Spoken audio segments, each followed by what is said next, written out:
Why do you always have to mention that you're a vegan? What do you mean you had a bone? Thought you were vegan.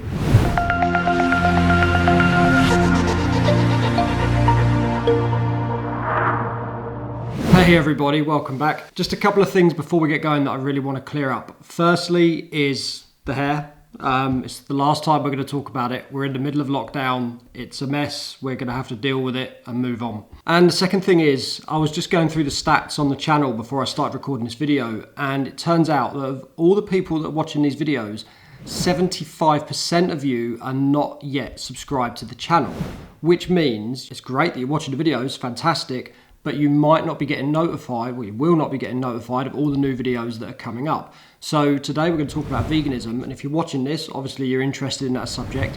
This is going to be the first part of a little vegan series because there's far too much to talk about with veganism that we can get in one video. So we're going to break it down into a few videos. And if you don't want to miss them videos, please just take a second, just go down below, hit the subscribe button. If you're on your phone or if you're on your laptop, just go and hit that subscribe button so you don't miss out on any future videos. It's great for me, it's great for you. I'd really appreciate it if you could just spend a few seconds just doing that now. Brilliant, let's move on.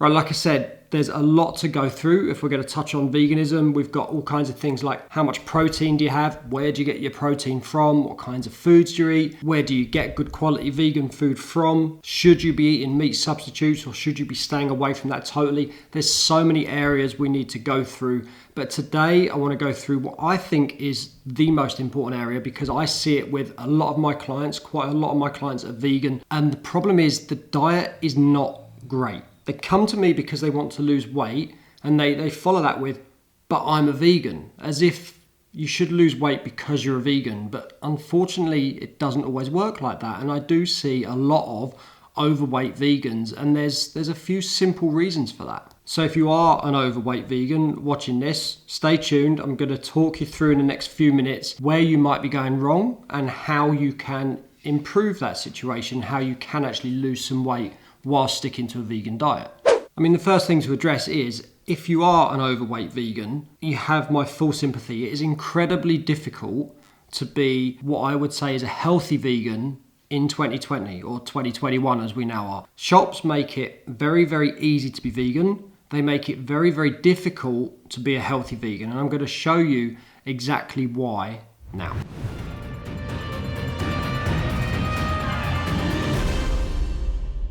Okay, so as we can see, this is the Tesco app. It's a bit different. I would have liked to have gone around the supermarket and shown you what we're doing, but with COVID lockdown, not really possible. As you can see, we've already got an order placed for a couple of days' time.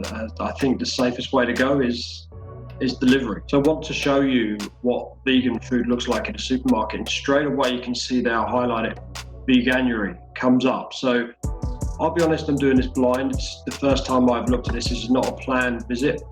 So let's have a look what we've got. For me, there you go, plant-based and vegetarian, Veganuary your way.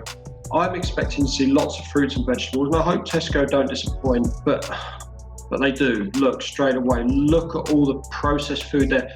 There is not, as far as I can see, there is not an apple, there is not a banana, there's not a pear, there's not an orange, potato in sight. I mean, everything's processed. Ginsters, one of the worst things you can eat ever, and especially as a vegetarian, if you're trying to be a healthy vegetarian. I mean, you can just see the point I'm trying to make here. Everything has come out of a jar or a packet. Everything on there will say safe for vegans, and it is, I'm not denying that. But if you want to be that healthy vegan, that healthy vegetarian, this stuff here is not the way to go.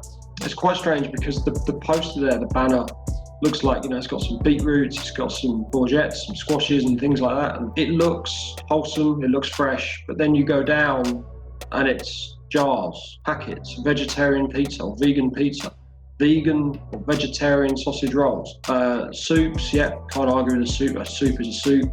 But burgers that look like burgers but are not burgers, and what is in there? Soy products, probably tofu, that kind of thing, but loads of sweeteners, loads of preservatives, loads of salt, sugars. It's not good for you guys, it's really not. And I'll talk about it a little bit more when we go back to the main video, but this is just highlighting what I wanted to show you, and that is if I walked around the supermarket, ironically, this is probably doing it a lot easier than it would be for me to walk around the supermarket, but this is just highlighting the whole point. Ben & Jerry's ice cream, the clue is in the cream, isn't it? It's not vegan. It's really not. And there's nothing here that screams vegan. The closest thing we've got there is a shower gel, the one that's probably the healthiest for you out of a lot of these products here. So that highlights my point, I think. I'm really pleased because I did not plan that. I've just jumped straight onto my Tesco app and there we are. Thank you, Tesco, for highlighting my point very, very well. Let's go back to the other video. So there we go. Just because it says that it's vegan on the packet doesn't mean it's good for you, doesn't mean it's healthy. In fact, most of the times when it says vegan on the packet, it's quite the opposite. It's not healthy for you. And the fact it's come in a packet tells you that it's not really great vegan food, and it's certainly not great for your health, and certainly not great for your waistline. Look, we've just done that video there online, like I said, because we can't really go out to the shops at the minute when we're in lockdown, or maybe because we can, but I don't really want to go to the shops unless I really have to. But as you go through the shop, only 1% of it really is healthy, and only really 1% of it is what you might class as truly vegetarian or truly vegan, because the healthiest part of the supermarket is that first portion when we go in. You know, we go in and there's just the fruits and the veggies there straight away, and they take up what? 1%, 5% of the shop maybe, and then the rest of the shop, which expands, is all your processed food, all your packet food and stuff like that. And that's where a lot of the vegan stuff is, in the freezers, you know, in the cupboards, on the shelves. Really, if we want to be what I'd say as a true vegan, we want to be staying in the fruits and the veggies. That's where the proper hardcore vegan food really is. And that's difficult enough to remain a healthy vegan when you go to the big superstores and the big Tesco's and Sainsbury's, when they've got that 1 or 5%, which is the fruits and veggies. You know, it's still hard even in them big stores. When you go to like the Tesco Expresses and the little Sainsbury's store, I forget what they're called, the Sainsbury's mini stores, whatever they are, and garages and things like that, it's really hard to pick up food on the go if you're a vegan. It really, really is. You know, you're going out there and what can you get? Everything you think that other people might buy as a quick sort of healthy snack. Like I might go, because I'm not fully vegan, I might go out and think, just get a healthy snack. There's a couple of hard-boiled eggs, I'll grab them. Obviously, as a vegan, you can't do that. But there's lots of vegan options. Unfortunately, they just all come in packets. There's maybe half a dozen good vegan options when you go into like a service station or you go to a little Tesco Express.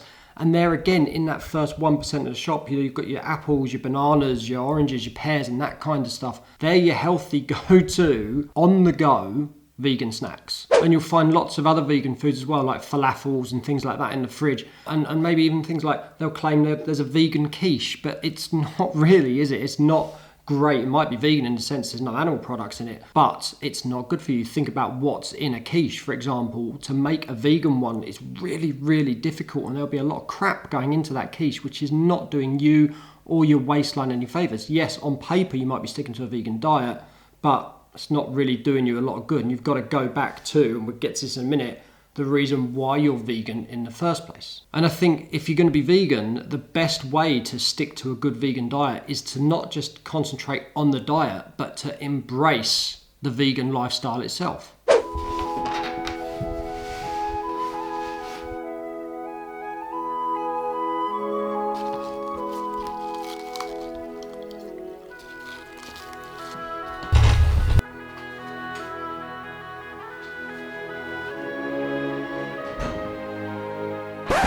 Because if you're choosing to be vegan because you just want to not eat animal products and you're not really concerned with your waistline or your health, then fine. These packet foods, these jars, everything that you buy that's got vegan written on it or vegan friendly, great. Go for that, absolutely. It's gonna tick the box. You are not gonna be eating animal products and you're gonna be having a vegan diet. That's fine. But maybe you are worried a little bit more about your health, and maybe that's the reason you're going vegan. Yes, you don't want to be eating animal products, you don't want to be harming animals or mistreating animals, but you also are conscious of your health. This is when I feel that embracing a vegan lifestyle is really good for you, because you're doing other things that a natural vegan would do. If you go back to hunter-gatherer times and you focus more on the gatherer, obviously, than the hunter, the hunters can go and do their meat thing. We'll just gather all the berries over here, and that'll be us. That'll be our vegan lifestyle. But if you embrace that and you get out more in nature, you know, you start doing some yoga, you start doing some exercise, and you start maybe caring for some animals, maybe you start volunteering at animal farms, you know, maybe you've got a pet and things like that, and you start to embrace a vegan lifestyle, you start to meditate a little bit more, you start to think about your soul and your inner self, and you become this whole holistic person rather than just someone who goes out and says, yeah, I'm vegan because I eat vegan packet food. No, that's not you. You know, that works fine for the people who just want to not eat animal products. Absolutely fine, not a problem with that. Go and do that. Perfect. But for a lot of my clients who want to lose weight, want to tone up, want to look healthier, want to feel healthier and be healthier, that packet food is not doing them any good. And if you're watching this and you're that type of person, it's not doing you any good either. So you want to stay away from the packet food and you want to go to that whole sort of holistic vegan person where you're eating the nuts, the fruits, the berries, and you're embracing that kind of vegan lifestyle. And if you're new to veganism, if you're watching this thinking you're going to try veganism, you know, it's Veganuary now, you know, we're in the middle of January, there's a lot of people trying veganism for January, and that's great, and you're watching this because you're not quite sure where to start. You don't have to go all in, you don't have to go balls deep into it to think, hang on a minute, I'm going to just try everything that's vegan, I'm going to cut out all animal products in one go, and then 3 or 4 days later you think, oh my word, this is so hard, I've never tried anything so hard in my life. Then you give up. So just go in gently. Try cutting out meat for a day. Try then cutting out meat for a few days, and then some of the products as well, byproducts like the dairy, for example, you know, or the eggs or something like that. And you start slowly and you build your way into it. Eating out is another challenge. We'll do that in another video, how you can eat out healthy as a vegan. Very few options on a menu when you eat out for a vegan. It's easy to be a fat vegan because you can still eat, like I said, bad vegan food. You can have all these vegan breakfasts. You can have an English fry-up breakfast and you can have a side of chips with it, all with vegan sausages and vegan bacon and everything else. And you can have the fried mushrooms, the fried tomatoes, the fried bread, the fried potatoes. It's not going to do you any good. Yes, you're ticking that box of being vegan, but you're not being healthy with it. When we come back in the next video, we're going to talk about other subjects to do with veganism. We're going to talk about getting protein in as a vegan, how to eat out healthily as a vegan, and embracing that full vegan lifestyle. If you have liked this video and you've watched this to this point, definitely check this video out above. This is going to be a great help to you. This is, again, talking about being a healthy vegan. We touch on many of the same points we have today, but there's a few other good points in there which I think will really hit home with a lot of people, so definitely go and check that one out. Other than that, take care. I'm going to see you in the next video. Please like and subscribe if you haven't done already, and I will see you all again in that next video.